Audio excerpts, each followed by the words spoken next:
No dia 7 de outubro de 2023, Israel foi vítima de um dos maiores ataques terroristas da história, com uma invasão por terra do grupo terrorista Hamas, que entrou no território israelense e atacou cidades, kibbutzim, e matou mais de 1.200 pessoas. Um dos locais atacados pelo grupo terrorista foi a Festa Nova, um festival de música eletrônica que acontecia próximo à faixa de Gaza, na região sul de Israel. Eu sou Amanda Hatzira, estudo psicanálise, temas ligados à cultura judaica e sociedade israelense, e esse é o Eu Com Isso, podcast do Instituto Brasil-Israel. E eu sou João Torquato, sou músico ativista do movimento negro e estudo os conflitos que se originaram a partir da desintegração da República da Iugoslávia. E hoje nós iremos conversar com Rafael Zimmermann, brasileiro que mora em Israel e é um dos sobreviventes da festa que foi atacada pelo Hamas no fatídico dia 7 de outubro. Rafael, seja muito bem-vindo aqui ao Eu Com Isso. Obrigado, boa tarde e obrigado pelo convite. É um prazer poder falar com vocês. Gente que te agradece. E primeiro, gostaria de saber como que você está. Infelizmente, a situação em Israel continua tensa, né, com ataques no norte, muitos israelenses desalojados de suas casas. Como que você tem passado esses dias? Bom, na verdade, acho que o meu foco ainda está bem no que aconteceu, né, no atentado. Então, meu trauma ainda é muito relacionado ao atentado do dia 7 e não do dia a dia. Então, o que está acontecendo agora em Israel, eu sei que é uma guerra que se originou no dia 7, mas como a gente não tem nem ideia do que vai acontecer e quando vai acabar, eu acho que a situação ainda é tensa e vai ser por um bom tempo, na verdade. É difícil, né, falar de um trauma tão recente que você está elaborando ainda, né? Eu imagino que esteja sendo bem complexo, né, mexendo bastante com você. Por isso eu também reforço o agradecimento de você ter topado falar com a gente, é bem importante. Imagina. Para saber um pouco da sua história, né, para quem está ouvindo a gente conhecer um pouco de você também, conta um pouco do que te levou a morar em Israel, como que era a sua vida antes do 7 de outubro? Então, sempre eu nasci em São Paulo, estudei numa escola judaica, então sempre fui da comunidade judaica. E já conhecia Israel, já tinha ido algumas vezes, inclusive com a escola. E eu sempre gostei de Israel, mas eu nunca vi um lugar para morar, como se fosse...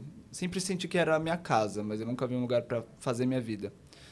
E aí, eu acabei, eu fiz faculdade, durante a faculdade eu entrei no mercado financeiro, e depois de 7 anos, com 27 anos, eu falei, vou tentar algo diferente. Não vejo muita perspectiva no Brasil. E no ano passado, em 2023, de janeiro a maio, tentaram me assaltar 2 vezes. E aí eu já estava inseguro em relação à perspectiva do Brasil, né, de futuro mesmo, do que fazer da minha vida, e a segurança também. Então, um dos fatores principais que me levou a Israel foi a segurança, por incrível que pareça. E, obviamente, que depois do atentado...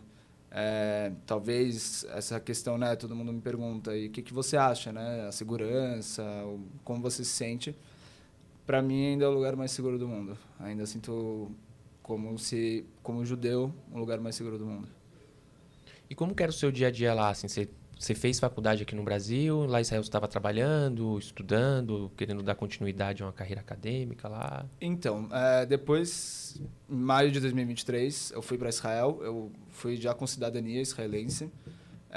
Meu foco era entrar na minha área de atuação, então me formei em administração, mas como todo começo eu falei, eu vou pegar o ritmo do país, vou tentar entender a cultura, pegar melhor o hebraico para poder iniciar a minha jornada. E aí eu comecei trabalhando como garçom no hotel.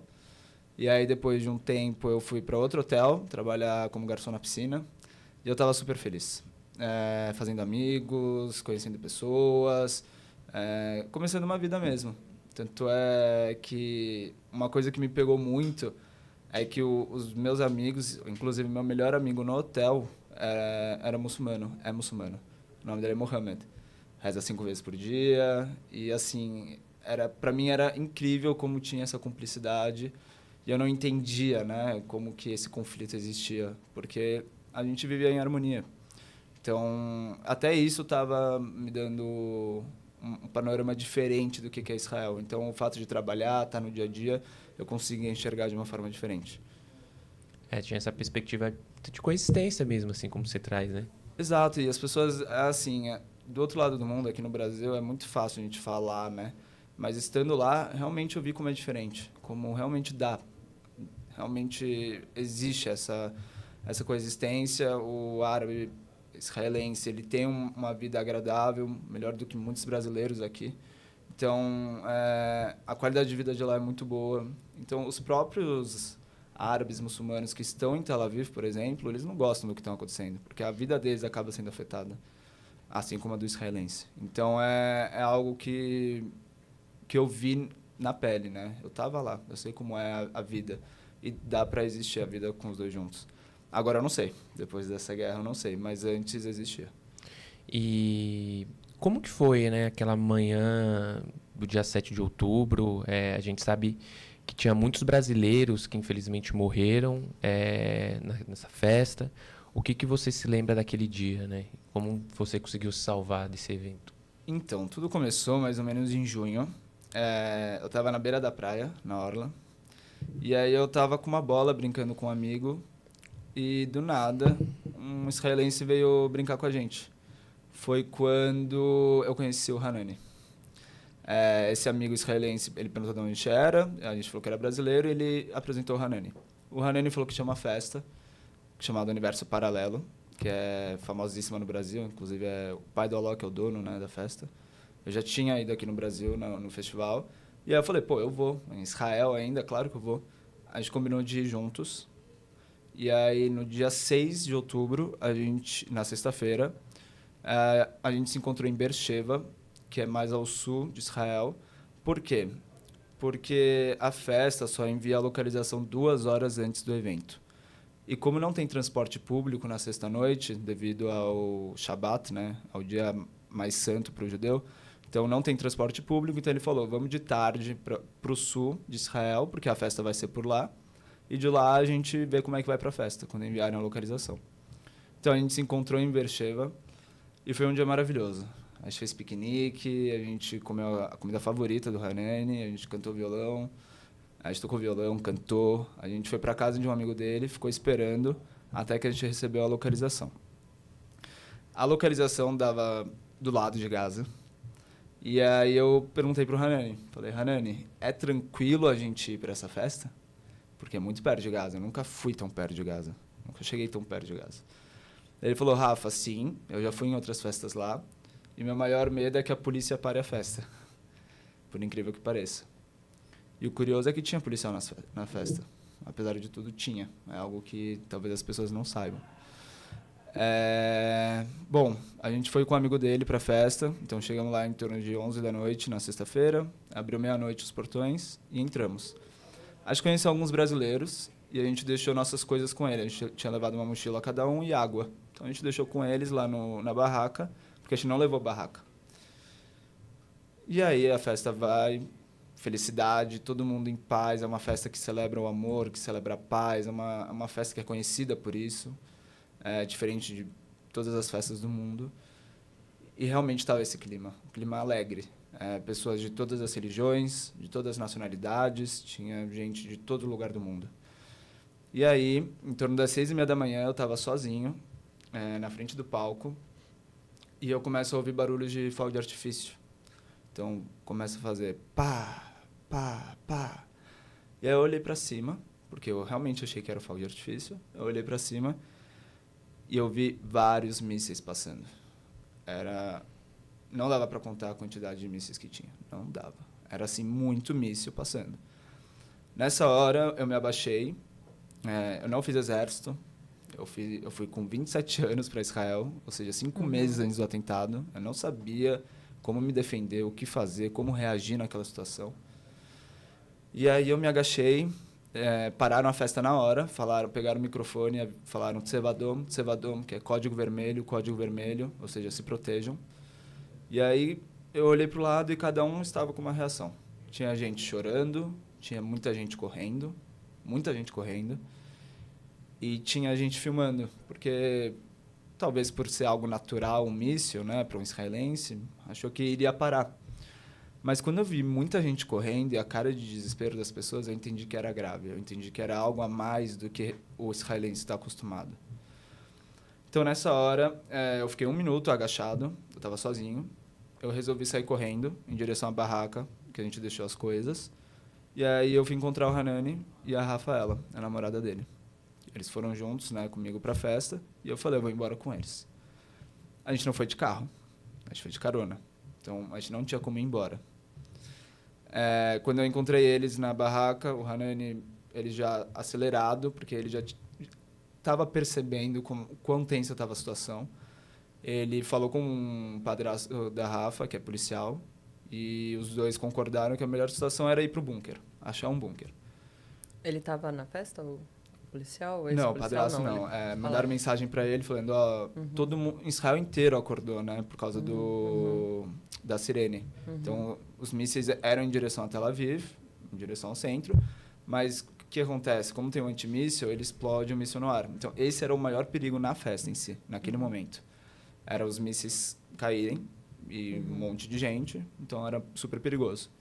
A gente saiu correndo, e aí até uma cena bem curiosa, que a Rafa gravou essa cena, que a gente correndo, e aí o sol tá nascendo, coisa mais linda do mundo, e os mísseis passando do lado, assim.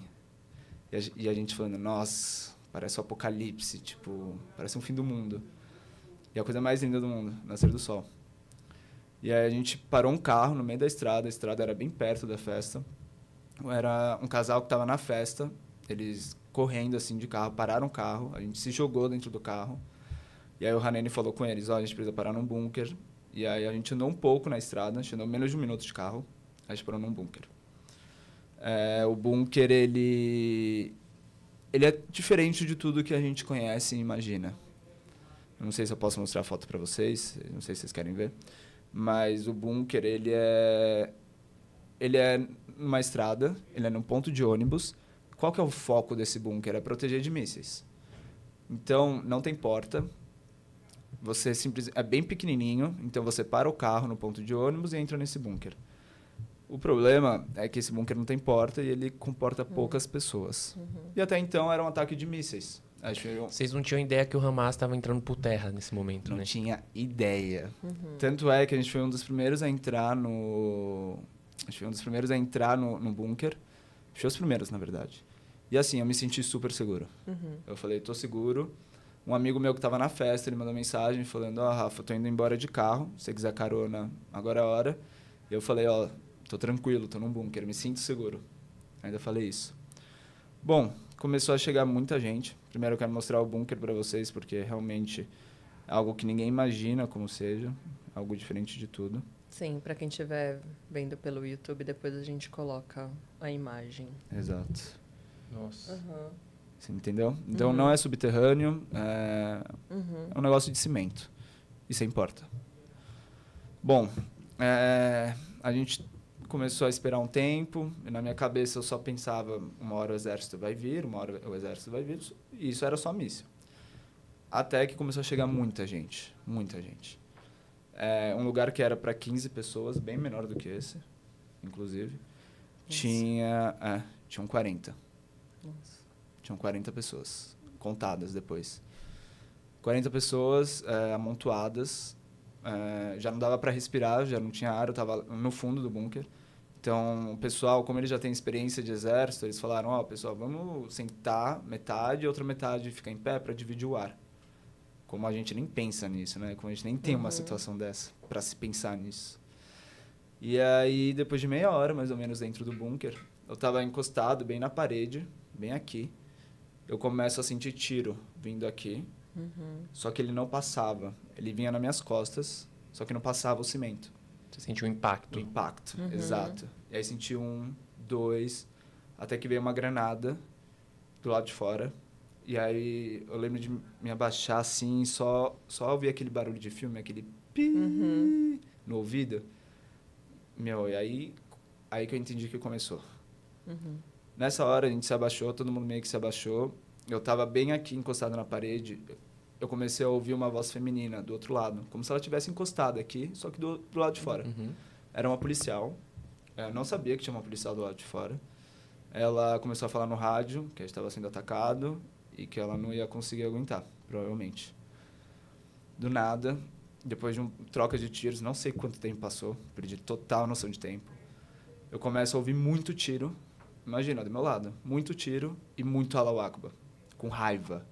Allahu Akbar, Allahu Akbar, Allahu Akbar, que significa Deus é grande em árabe, que é quando vai ter um atentado terrorista, eles falam essa frase. Imagina a situação. Você está num lugar que não tem porta, 40 pessoas. Até então, qual que era a cena? Era a Rafaela e o Hanani agachados, um na frente do outro, e eu em cima dos dois. Eu rezava. Favor Deus, não parava. Quando a policial morreu, pra mim era como se eu já tivesse morto. Acabou. Não tem o que fazer. Então virou uma loucura lá dentro. As pessoas que estavam mais na frente tentavam ir para trás, não tinha espaço, não tinha como se mexer. Uma menina entrou em colapso, e aí ela fincou todos os dentes na minha costela, tem a marca até hoje. Ela mordeu com toda a força do mundo. E eu olhava a cara dela, era tipo, eu quero me defender, como se eu fosse o terrorista. Ela só queria se defender. E aí essa mesma menina que me mordeu com toda a força, ela caiu em cima da Rafaela. E nessa mesma hora eles tacaram um gás dentro do bunker, primeira coisa. Então, esse gás, ele te tirava o ar em 30 segundos. Eu tentava puxar o ar, eu não conseguia respirar. Isso foi disparado para mim a pior parte. E aí, no meio dessa falta de ar, começou a vir na minha cabeça, não sei como, não sei o porquê, mas veio a lembrança dos judeus morrendo na câmara de gás. Passou essa cena. Exatamente essa cena. E aí, essa menina caindo em cima da Rafa, a gente sem respirar por causa do gás, a Rafa começou a gritar que estava morrendo.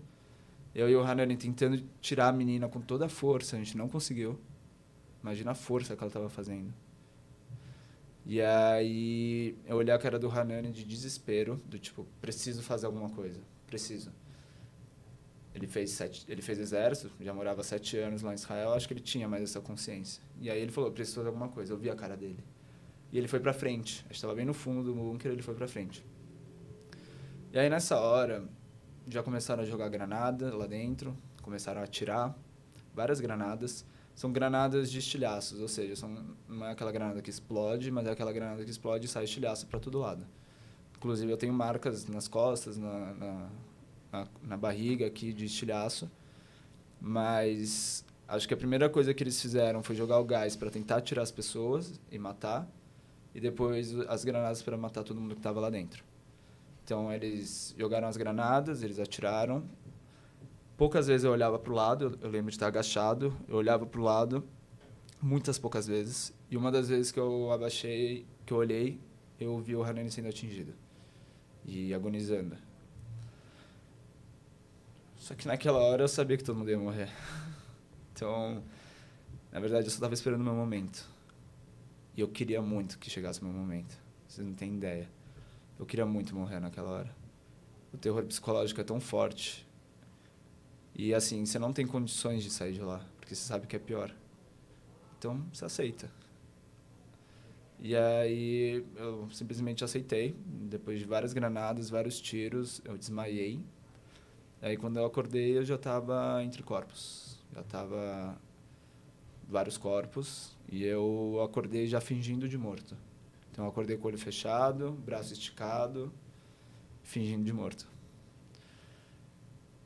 E o mais curioso é que eu só queria morrer. Minha cabeça era, por favor, acaba logo esse sofrimento. Para você ver como que isso acontece, né? Na minha cabeça eu só queria morrer, mas eu tava lá fingindo de morto. Eu lembro de um celular tocar. E eu lembro a claridade era tão escuro, tava tão escuro por causa dos tiros, da pólvora, das granadas, que aquele brilho me chamou muita atenção e o barulho. Eu morri de medo. Eu peguei o celular e joguei longe, porque eu tinha medo que eles vissem o celular e vissem que eu estava vivo, apesar de querer morrer. E aí eu comecei uma das cenas que mais me marcou, com certeza, foi quando eu comecei a rastejar para cima dos corpos, com o olho fechado, tudo, mas devagarinho, para mais perto da entrada. Porque eu queria morrer respirando. Eu só queria morrer respirando. Eu respirei, naquela hora que eu puxei o ar, na hora eu fiz xixi na calça. Mas eu fiz xixi de alívio, do tipo, uau, tô respirando. Que delícia. Naquela hora eu só pensei, nossa, por favor, atira em mim, joga alguma coisa. Não aguento mais, eu não aguentava mais aquilo. Era um inferno, realmente era um inferno. Depois de horas, não tinha noção do tempo, uma pessoa veio, um homem, entrou no bunker e começou a falar algo. Eu não entendi, não sabia se era árabe, se era hebraico. E eu simplesmente abri meus olhos e olhei para ele. E eu falei, quer saber? Eu não sei quem é ele, mas eu quero morrer. Então eu vou para a mão dele. E aí eu levantei, entre vários corpos. Quando eu estava saindo do bunker, bem na porta, tinha uma fogueira de pessoas da minha idade que estavam lá no bunker comigo, pegando fogo. Eles colocaram fogo nelas vivo. Então, vários jovens pegando fogo, uma fogueira. E aí eu dei de cara com 6 policiais. Ou seja, aquele homem que veio me buscar era um cidadão comum e ele estava ajudando. Uhum. Na verdade, é até curioso o que aconteceu. Quando começou o tiroteio, antes do tiroteio, ele estava no bunker e ele saiu para fazer xixi. E aí começou todo o tiroteio, ele ficou escondido 5 horas. Nossa. Ele ficou escondido 5 horas, e aí o carro da polícia passou, ele parou o carro da polícia, a polícia não queria parar, porque para ele estava todo mundo morto. E como ainda tinha muito terrorista, eles estavam indo atrás dos terroristas. Então, eles não queriam parar. Ele quase foi morto pela polícia e ainda conseguiu convencer a pegar a gente. Eles não queriam entrar, de jeito nenhum. E aí, quando essa pessoa ele me tirou de lá, eu sentei do lado de fora do bunker, eu só me olhava assim, eu falava, uau, como que eu tô vivo? Eu não acreditava. Pra mim era inacreditável, eu tinha certeza que eu ia morrer. Tinha certeza absoluta, não tinha como sair de lá. E aí já tinha uma pessoa fora, e logo depois saiu a Rafa. E a Rafa já saiu gritando o nome do Hanani, o Hanani morreu, o Hanani morreu. Eu olhei pra cara dela e eu falei, Rafa, sim, você sabe o que a gente passou. Você sabe? Não adianta, você sabe. E aí ela queria voltar pro bunker, eu não deixei, porque ela queria procurar o corpo dele, eu não deixei. E aí eu só queria ir embora de lá, porque ainda estava tendo tiroteio. Então ela estava morrendo de medo. E assim, quem foi buscar não foi a polícia. Foi a polícia, não foi o exército. Uhum. Então pra mim me deu um grau ainda mais de tipo, tô indefeso. O que tá acontecendo? E aí levaram a gente para um outro lugar mais seguro, colocaram a gente embaixo de um carro, enfiaram eu, ela, o outro menino e mais 3 pessoas dentro do carro. No final sobreviveram 9 pessoas de 40. E aí... Todos esses 9 estavam dentro do bunker. Isso. Isso foi uma coisa que você percebeu na hora ou você soube depois? Assim? Soube depois. Na hora eu sabia que eram eu e mais 5. Então, pra mim, eram 6 que tinham sobrevivido. Uhum. E aí contou esse menino que saiu pra fazer xixi e voltou, que salvou a gente, mais 2 pessoas que foram pegas depois. Então, assim, na hora eu sabia que era 6. Eu olhei aquilo e falei, meu Deus, sobreviveu 6 pessoas de 40. Como é possível? E aí levaram primeiro a gente para um carro da polícia, que era todo fechado, parecia um outro bunker, para o nosso desespero. Tinha gente baleada, tinha gente ferida, a cara era de impacto, de choque, assim, de todo mundo. Eu olhava e falava, nossa, o que a gente passou aqui? E aí levaram a gente para um lugar mais tranquilo, que não era tranquilo, mas deixaram a gente embaixo de um carro até chegar mais proteção. Chegou mais proteção, levaram a gente até um lugar para pegar uma ambulância e da ambulância a gente foi até o hospital. Para mim, foi um negócio que, assim, quando a Rafa saiu, entrou um negócio de eu preciso proteger ela. Uma menina de 19 anos, só tinha homem lá, e eu falei, eu preciso proteger ela. Eu preciso proteger ela, eu preciso proteger ela. Então, assim, eu fiquei acordado o tempo inteiro. Ela desmaiava, acordava, e eu lá o tempo todo protegendo ela. E aí a gente chegou no hospital e eu comecei a entender a magnitude do que estava acontecendo. Porque assim, eu cheguei no hospital, a primeira coisa, na porta, policiais, jornalistas e pais atrás de filhos, desesperados. Quando eu entrei no hospital, eu sentei sozinho, ninguém veio me buscar. Eu entrei andando, mancando, né? Com muita dor.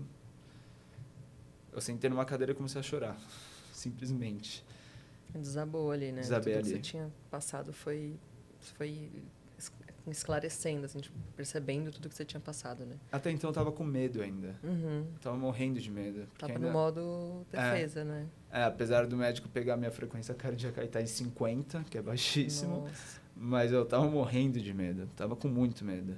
E aí quando eu cheguei no hospital, eu entendi que o que tava acontecendo. Aí baixou a adrenalina, eu acho. E aí, nossa. Porque aí a Rafa tava protegida já. Então eu me senti no direito de me sentir... Uau, o que aconteceu? E eu fiquei horas no hospital sozinho. A mãe da Rafa mora lá em Israel, então ela conseguiu entrar no hospital junto com o padrasto e cuidar dela. E eu fiquei sozinho no hospital um bom tempo. Até que um amigo meu conseguiu atravessar o país, não sei como. E aí foi isso que aconteceu. Então, Nesse meio tempo você conseguiu se comunicar com alguém da tua família? Você tinha perdido o celular, contato, assim? eu só consegui falar no hospital. Uhum. Só no hospital consegui falar com a minha irmã e minha mãe. E foi desesperador para elas. Eu tentei falar o tempo todo, mas eu consegui falar com os meus amigos. E assim, no começo acho que minha irmã não acreditou muito, porque não saía notícia aqui no Brasil, né? Então ela falou, pô, o Rafa tá falando que saiu de um lugar que tinha 40 pessoas e sobreviveram 6. Mas aqui no Brasil tá saindo que morreu 20 pessoas. Tá meio estranho isso. Então no começo até acreditar foi difícil. Mas aí todo mundo viu a barbaridade que foi naquele dia. Entendeu o que aconteceu. E como que foi para você esse retorno, né? Porque você começou aqui a nossa conversa falando que você ainda está vivendo o 7 de outubro, né? O que veio depois ainda você nem está conseguindo assimilar. Mas como que foi essa volta, né, para casa, né? Com a sua família aqui no Brasil, né? Você lá, vindo para cá, você disse que eles tiveram esse momento de negação, né? Como assim? Não estava entendendo o que estava acontecendo. Mas como que foi esse retorno, assim, depois de todo esse terror que você passou? Então, a primeira coisa é que no dia seguinte do atentado, quando eu saí do hospital, já começou uma guerra, né? Então, assim, eu tinha que ir pro bunker já. Sirene, míssil. Então, isso também foi muito complicado para mim. Eu fiquei lá em Israel 3 semanas após o atentado, porque eu queria ficar lá. Para mim era útil ficar lá. Eu falei, é uma forma de mostrar que a gente tá vencendo essa batalha. E aí foi quando, 3 semanas depois, minha mãe me liga numa sexta falando, Rafa, tô com muita saudade, você consegue voltar? E aí eu peguei o último voo da FAB e voltei. Aí a volta foi complicada e boa. Boa porque eu recebi muito amor, minha família, meus amigos, todo mundo. Mas complicada porque 3 semanas depois de estar no Brasil, eu recebi um ataque não físico, mas um ataque antissemita. Tava numa festa e eu recebi um ataque antissemita. Desejando toda a morte a todos os judeus, falando que ele era Hamas. Então, assim, eu estava do outro lado do mundo, eu sofri um atentado terrorista, e aqui no Brasil, um mês depois do atentado, eu sofri um ataque antissemita. Então, eu falei, pô, difícil. O que eu posso fazer para me sentir protegido? Mas eu ainda vivo aquele dia, todos os dias, mas eu tenho muita positividade. Eu sou muito agradecido, sou muito feliz mesmo, assim. É o que eu falo para todo mundo. Eu só tiro coisas boas. Não é porque foi o pior evento da história do Estado de Israel, ou o pior evento da minha vida, que eu vou levar isso como algo péssimo. Eu vou tirar coisas boas disso. E eu acho que eu posso passar isso para as pessoas também. Então, aproveitar sua família, seus amigos, a gente nunca sabe o dia de amanhã. Eu estava dançando. Qualquer pessoa podia estar numa festa, qualquer pessoa podia estar se divertindo, e do nada veio um negócio que não é comum. Então, acho que é isso. As pessoas saberem aproveitar mais o dia a dia. Então, tirar boas lições disso. Com certeza. Sim. E como que isso acaba, né, afetando a sua vida hoje, assim? Você consegue ver imagens, ler relatos do que aconteceu 7 de outubro? Ó, eu vou te falar, eu não vi eu só vi os vídeos que são relacionados ao meu ataque, ou seja, ao meu bunker. Eu tenho esses vídeos, eu tenho vídeos dentro do bunker, tenho os vídeos de como ficou o bunker depois, do começo do ataque, no tiroteio, e eu só vi relacionado ao meu, porque eu quero saber o que aconteceu. Eu não consigo olhar outras coisas tristes. Tudo que é feliz, para mim, tá ótimo. Então, quando eu vejo a ajuda às pessoas, quando eu vejo as pessoas cantando, com alegria, é isso que me dá alegria, é isso que me dá o retorno que eu quero. Eu não vou ficar olhando as coisas tristes porque eu sei que aconteceu. Porque aconteceu comigo, aliás. Mas todo dia eu revivo o dia 7, mas eu vou sempre tirar as coisas boas. A questão é o que você vai fazer daquilo, né? Então, é isso que eu faço. Mas eu não fico vendo vídeo, não volto para ver o que aconteceu, porque acho que só vai me deixar pior. Pode acabar despertando gatilhos, estímulos que, enfim, né? Você viveu aquilo ali né, de uma maneira muito difícil. Por exemplo, hoje eu acordei com pesadelos. Tava num atentado. Não o meu, mas eu tava em outro. Então, assim, eu não preciso ver os vídeos para me dar gatilho. Sim, eu já tenho um gatilho bem grande. Verdade, com certeza. Sim, e você falou, né, desse caso de antissemitismo que você sofreu aqui, né, logo depois de passar por esse horror, né? E é algo que a gente tem visto muito, essa relativização do Hamas, né? Então, o João mesmo, né, relatou pra gente que em ato na Paulista, assim, gente com bandeira, né, do Hamas, bottom, vendendo bottom. E isso foi uma coisa que apareceu bastante, assim, enfim, alguns setores mais progressistas, né? Vendo o Hamas como forma de resistência, não como um grupo terrorista que é. Inclusive, muito negacionismo, né, em relação ao que aconteceu no dia 7 de outubro, a culpabilização de Israel, ou mesmo no caso da festa dos jovens que estavam lá, porque era perto de Gaza. Como assim, né? Vão fazer uma festa lá, então estão se colocando em risco, né? Uhum. Então, o número de casos de antissemitismo explodiu, né, aqui. Você voltou... 600%. Exato. Você passou por isso, né? Queria saber como que é para você, como que você enxerga, né, essa relativização de um grupo terrorista tendo passado por esse ataque, um ataque tão brutal. Me machuca muito, na verdade. Machuca porque sempre foi o lado que eu mais apoiei aqui. O que eu quero dizer? Eu sempre fui do lado das minorias, do lado das pessoas que são atacadas. E na hora que eu fui atacado, eu não senti esse abraço. Eu acho que é muito difícil você ver pessoas chamando aqueles que tentaram te matar de um grupo de resistência.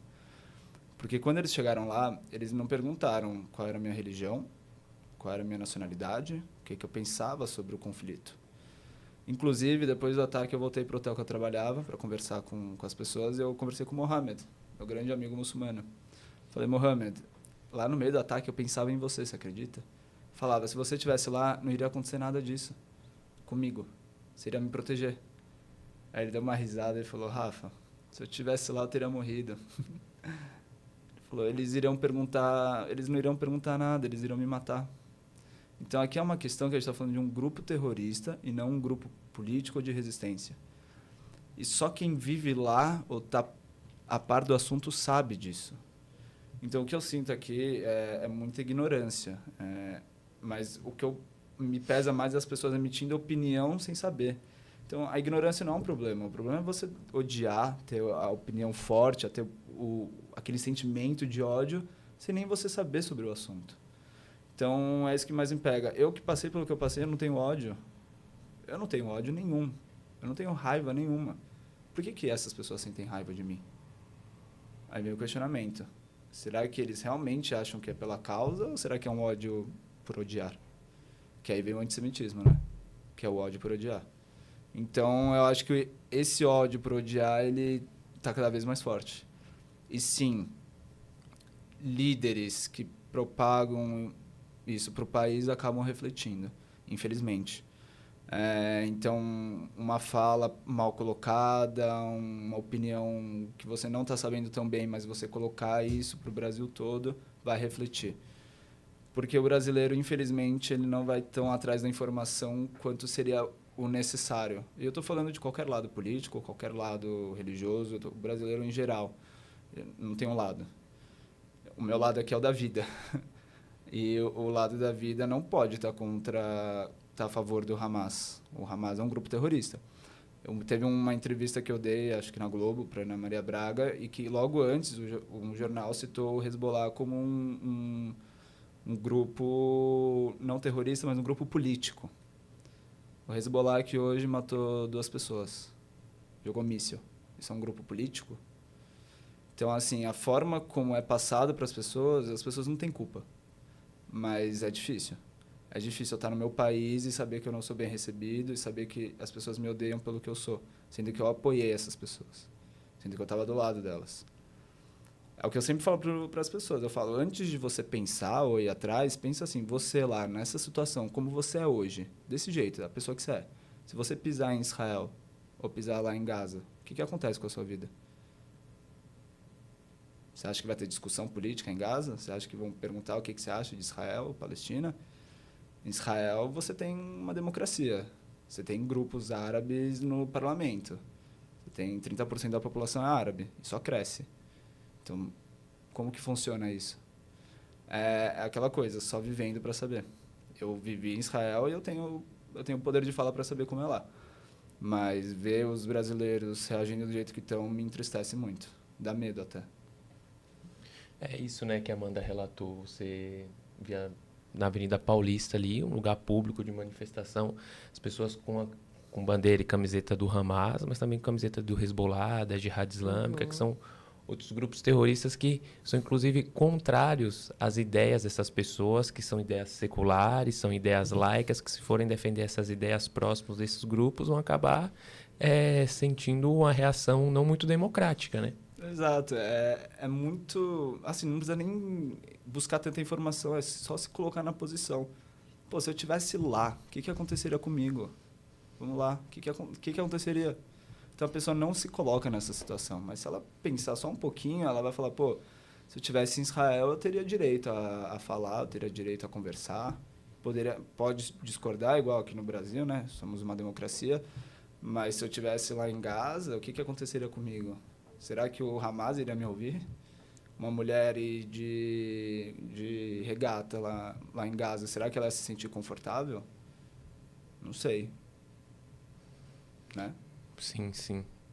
É uma ignorância das pessoas completa e eles não refletem, né? Só emitem opiniões que, enfim, no fundo carrega todos esses preconceitos é o ódio por odiar, como você colocou, né? E você acabou comentando aqui nos bastidores que irá retornar para Israel nos próximos dias e queria saber quais são as suas expectativas e perspectivas para esse seu retorno, para o futuro de Israel. Você sempre coloca a coexistência, né? Como os árabes estão presentes na sociedade israelense, que é uma realidade que a maioria... Eu não diria nem só dos brasileiros, mas você vê pessoas, inclusive, de outras nacionalidades nas redes sociais que desconhecem essa pluralidade da sociedade israelense, de Israel, né? Qual que é as suas expectativas e perspectivas para esse retorno? Bom, assim, depois do atentado, eu acabei voltando já em janeiro. Eu fui lá para gravar uma matéria. E, assim, me surpreendeu muito. Eu tava com muito medo, sendo bem sincero. Só que quando eu cheguei, eu me senti em casa, assim. Eu falei, uau. Óbvio que tem toda a questão dos sequestrados, tem toda a questão da guerra, então é um clima ainda pesado, mas o país está voltando. O que eu quero dizer? Você consegue ver que a vida está voltando. As pessoas estão voltando a sorrir, as pessoas estão voltando a fazer o dia a dia, mas sem esquecer quem está lá ainda, que é o mais importante. A gente não pode esquecer quem está lá. Mas, assim, a coexistência é tão linda que acho que pós-guerra isso ficou mais forte, obviamente, entre os israelenses, de uma forma de se ajudar. Então, depois que eu sofri o atentado, eu recebi tanta ajuda lá de Israel, mas tanta ajuda das pessoas, o próprio governo. Então, assim, todo mundo oferecendo ajuda, algo que não aconteceu aqui no Brasil. Em nenhum momento, alguém aqui do Brasil... órgão ou algo do tipo veio perguntar como é que eu estava, se eu precisava de ajuda. Eu sendo brasileiro e tendo morado aqui 27 anos. Mas eu, morando 5 meses lá em Israel, eles fizeram questão de tomar conta de mim. E aí agora o meu sentimento é de aquela dúvida, né? Onde que eu fico, o que que eu faço? Mas Israel é a minha casa, é o lugar que eu me sinto mais seguro. É onde eu posso ir para uma festa e eu sei que não vão falar Viva o Hamas, que tentou me matar. Eu sei que não vão desejar minha morte. Então é o lugar que eu me sinto mais seguro. Apesar de tudo que aconteceu, é o lugar que eu me sinto mais seguro. Me sinto em casa. Essa que é a verdade. É impactante ouvir isso, né? Porque a gente espera, né, depois de um trauma tão grande, que né, a pessoa não queira mais voltar, né? Mas você tem ainda essa relação, esse laço, né? E ter se sentido acolhido nesse momento para você foi importante, né? Que bom que você teve acolhimento, né? De algum lugar. Mas obrigada mesmo, assim, por compartilhar com a gente. Eu imagino que seja difícil, né? E que isso ainda vai reverberar por muito tempo ainda na sua vida, na vida das pessoas que passaram por isso, perderam entes queridos também, né? Que ainda estão lá ou que estão aqui com pessoas conhecidas lá. Mas que a sociedade brasileira também possa receber esses relatos e que isso pelo menos conscientize, né, as pessoas, né, do quão absurdo é só para comprar esses discursos de que o Hamas é um grupo político de resistência só porque vai concordar com a sua pauta, né? Então, uma pauta que às vezes a pessoa, como você disse, nem conhece aprofundadamente, né? Pô, são 100 mil e poucos judeus no Brasil. Não dá nem um bairro de São Paulo. Por que tem tanto ódio? Né? Tipo, não dá nem 0,2% da população mundial. Então, por que tanto? Um país desse tamanho, por que dá tanto ódio? Né? Não dá para entender. E assim, de novo, o que eu falo, o que foi lá foi um ataque terrorista. A vida contra a morte. Não é político, não é as pessoas que estão em Gaza e são civis não tem nada a ver com isso, mas o que aconteceu no dia 7 foi um ataque terrorista. E assim, é que nem quando atacaram as Torres Gêmeas no 11 de setembro, quando os Estados Unidos foi atrás da defesa e atrás do Bin Laden, ninguém falou nada, porque é um direito de defesa. Atacaram sua segurança, atacaram seu país. Israel também tem o mesmo direito, assim como o Brasil tem o mesmo direito, assim como qualquer país tem o direito de se defender quando é atacado. E é isso que Israel está fazendo agora, defendendo os seus cidadãos. Mas é isso. Eu acho que a gente só tende a crescer, espalhando amor, carinho, diferente do que os terroristas passam. É isso que quem sobreviveu por isso sabe do que eu estou falando. Eu estou fazendo isso aqui no Brasil e a Rafa é em Israel. Então a Rafa vai falar com organizações, vai falar com as pessoas, para as pessoas entenderem que dá para sair melhor disso. Que da onde vem o ódio, o maior ódio que eu já senti na minha vida, vem também coisas boas. É isso que dá para passar também. Muito obrigada, viu, Rafael? Obrigado a você é vocês. sempre muito bem-vindo para contar a sua história no nosso podcast. Obrigada mesmo por ter topado aí pela sua passagem pelo Brasil, né? Você vai voltar para Israel e eu desejo que você tenha ainda um futuro, assim, de muito amor, como você está trazendo, vida, né? E possa sempre estar aí em contato com a gente. Obrigada, viu, por ter aceitado o convite. E para quem está acompanhando a gente, né? A gente conversou hoje com o Rafael Zimmerman. Ele é um brasileiro que mora em Israel e sobreviveu ao atentado terrorista do Hamas no dia 7 de outubro. Rafael, muito obrigado por compartilhar sua história aqui com a gente, por trazer, enfim, essa mensagem bonita, né, de amor, de esperança. Eu acho que é isso. E se você que está nos escutando quiser mandar uma mensagem para a gente, é só escrever para eucomisso@institutobrasilisrael.org. O Eu Com Isso está em diversas plataformas de áudio, como Spotify, Orelo, Apple Podcast, Google Podcasts e também no canal do YouTube do Instituto Brasil Israel. E não esquece de seguir o IB nas redes sociais. E até quarta-feira que vem.